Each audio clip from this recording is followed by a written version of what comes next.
రాజకీయాల్లో అధికారం శాశ్వతం కాదని టీఆర్ఎస్ పార్టీ నాయకులు తెలుసుకోవాలి. ప్రతిపక్షంలో ఉన్నప్పుడు బాధ్యత గల ప్రతిపక్షంగా వ్యవహరించాల్సిన అవసరం ఉన్నది. అందులో సమాజంలో మహిళల పట్ల ఇంకా జాగ్రత్తగా వ్యవహరించాల్సిన అవసరం ఉన్నది. మీరు ఒకవేళ సోషల్ మీడియా ద్వారా రాజకీయ నాయకులను అవమానపరచదలుచుకుంటే దానికి కూడా ఒక హద్దు పరిధి ఉండాల్సిన అవసరం ఉంది.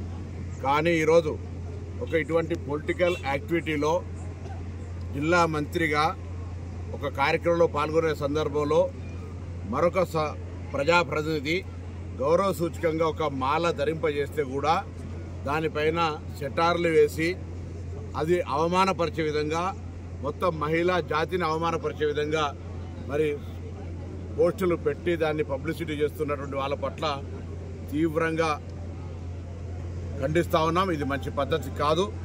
ఇది గతంలో కూడా మేము బోనాల సందర్భంగా ఆనాడు మేయర్ గారి పట్ల కావచ్చు, లేదా ఇతరత్ర మహిళా ప్రజాప్రతినిధులు ఇలా రాజకీయంగా స్థానిక సంస్థల్లో 50% మహిళలకు రిజర్వేషన్ ఇచ్చింది సోనియా గాంధీ గారు.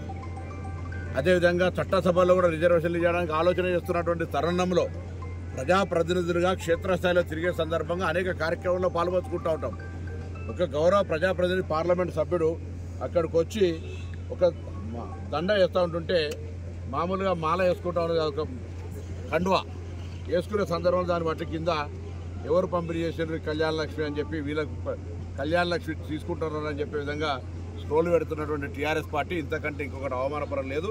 దీన్ని యావత్ మహిళా సంఘాలన్నీ, ఎందుకంటే ఒక మహిళా మంత్రి కష్టపడి బలహీన వర్గాల బిడ్డ ఒక అధికారంలోకి వచ్చి ఈ రాష్ట్ర ప్రభుత్వంలో ఒక మంత్రి అయితే వారిని ఈ విధంగా అవమానపరుస్తున్నారు.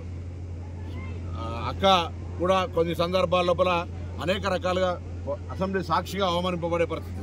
నా మీద కూడా అనేక రకాల, అంటే వీళ్ళకు వేరే బలహీన వర్గాలకు సంబంధించినటువంటి వాళ్ళు లేదా ప్రజాప్రతినిధులుగా వేరేకు సంబంధించినటువంటి సమాజంలో రాజకీయ కార్యక్రమంలో పాల్పంచుకోవడం కూడా నచ్చదనే విధంగా వ్యవహారం చేస్తారు.